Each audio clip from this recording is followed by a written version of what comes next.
Pinakasagad mo na pinamabibigay mo sa akin best price, i-deal ko na. Grabe. Bawasan ko lang kayo ng 1K. Gentry pa rin, number 1. Brother, paano? Kamusta brother? Long time ha? Narekta ako yung Iloilo ngayon eh, try ako nga ngayon eh. Hindi mo nakabag to. What's up guys? Another watch tayo ngayon. Kasama natin si brother. On the beast bro. Yan, gamer yan eh, sa ML. So brother, ba't ka pumunta dito? Anong hinahanap mong relo? Parang kanino? Sa friend ko siya, bali syempre, parang birthday kasi. Birthday niya. Ano yung boss mo? O ano? Siya yung nagsiset up lahat ng kotse ko. The best yung shop niya, DC Auto Works boss. DC Auto Work? Paano narinig ko na yun? Hinahanap ko na eh. Hindi ko na sinama dito kasi baka marami bilhin eh. Hinahanap niya ako. Piling ko kakilala ko yan eh. So brother, anong hanap na watch? Anong mas napili mo? Kasi ito, both are Submariner naman. Pero hindi sila both the same. Kasi isa, it's a pre-ceramic. Yung isa is a ceramic na. Siyempre, yung mga prices din nila is not also, medyo konting difference lang naman. So this one naman is also 40mm. Pero this is the older version. This is 2008 this one. This one pre-ceramic siya. Pero yung clasp kasi niya, still the old clasp. Unlike this one, ito yung bagong clasp na. Manly na siya. Oo, kumbaga parang ito, kahit nakaganyan ka, makikita mo yung Rolex niya talaga na maganda yung niya, no? Anong mas napili mo? Bali boss, ang pinalabas ko talaga kay Boss Omar is yung yung mga with date. With date? Ano ba to? Oo, boss, with date sila. Kaso, ang sabi niya nga, lakas daw talaga makaubos ng subdate kasi pagpunta ko dito meron pa. Kaya nga sabi ko nga, kunin na namin yung isa. Kaso, medyo nag-take time. Anong isa? And sa-update din, meron siyang something na medyo maganda-gandang budget niya kasi is 500 talaga. 500. Oo. So ito kasi 720, and this one naman is the 559.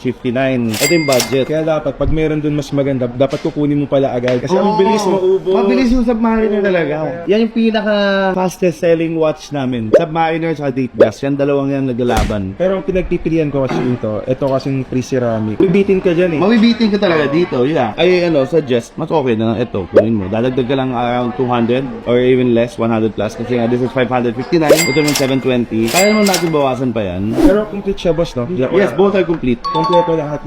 Yes. Ito na siguro boss yung napupasuan, tong ceramic. Nagbigay na ba si Omar ng last price sa'yo? Bali wala pa boss. Bali ito boss, pinakasagad mo na pinamabibigay mo sa akin best price, i-deal ko na. Ang galing! Di na tatawad. Bawasan ko lang kayo ng 1K. Si brother, ilang beses na rin nandito yan eh. Nagbenta na siya sa amin, bumili na siya sa amin. Pero mas madaming nagbenta. I can give you the best price for this. Gawin ko 700. Okay, okay daw. Lahat ng recommended, lahat talaga nakasulong mo, Gentry is the best talaga. Nagtatanong sa akin, Gentry pa rin, number 1. Grabe. Next time ako naman pupunta sa Iloilo. Chat mo, ako na bahala sa'yo. Ayun no. Guys, mag-i-Iloilo tayo, abangan nyo. Sige boss, di na ako. Done deal. Brother, thank you so much. So she got it for 700,000.